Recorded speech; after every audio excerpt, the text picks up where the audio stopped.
On ne zappe pas. On regarde l'auto-interview de John Cleese, le Monty Python qu'a fait Vanda. What do you say to yourself every morning when you see me in the mirror?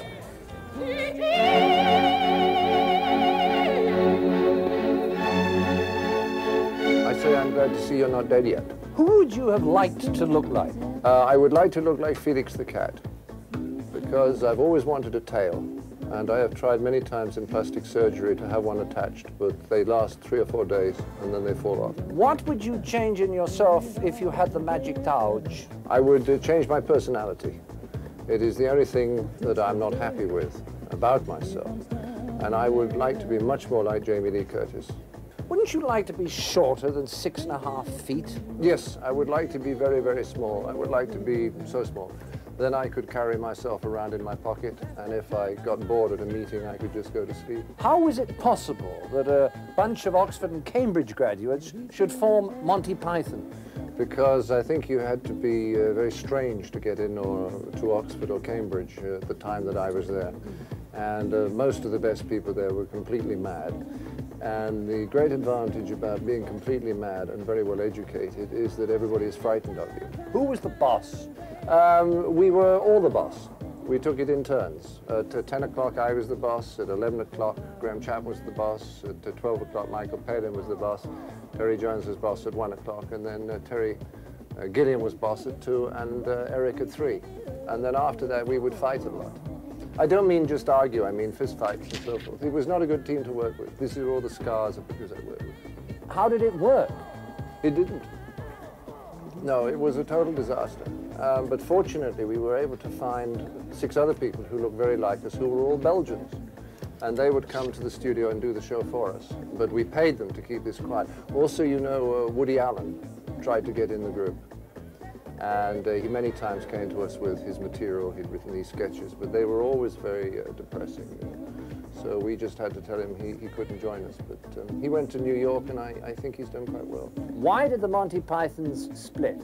Mainly hate, lack of respect for each other, and also the fact it was becoming so physically dangerous that most of us were becoming scarred and were not looking too good on camera. So it was thought to be safer. Will you work under that name together again? I think we will work together in 2s and 3s, just as Eric Idle has just been in Terry Gilliam's Baron Munchausen film, and I've just done 3 days on the Terry Jones film, Eric the Viking, and Michael Palin is in this wonderful new film, A Fish Called Wanda. So we work together in 2s and 3s. Also, it's difficult now because many of them are very old and several of them are dead. How do you explain that you won the big prize in Cannes, but not with your best movie? Well, it cost us a lot of money. Fortunately, as you know, the French festivals are the easiest to win because the juries are the most bribable.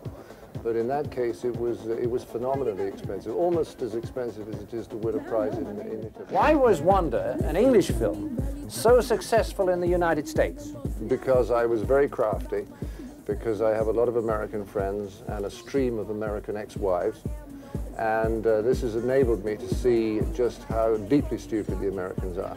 And therefore, I made a very, very simple film which required no knowledge or intelligence or any kind of perception or insight to understand. And it's been a huge hit there.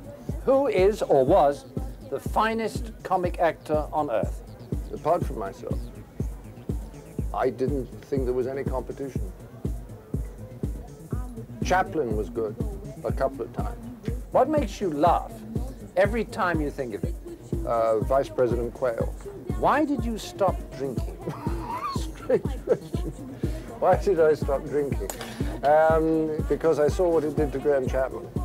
And Graham, as you know, is a very vague man.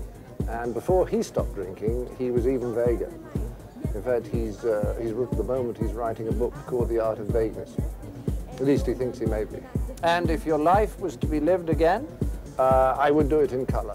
Et pour être sûr de ne rien rater de Inarditube, abonnez-vous et mettez un pouce bleu.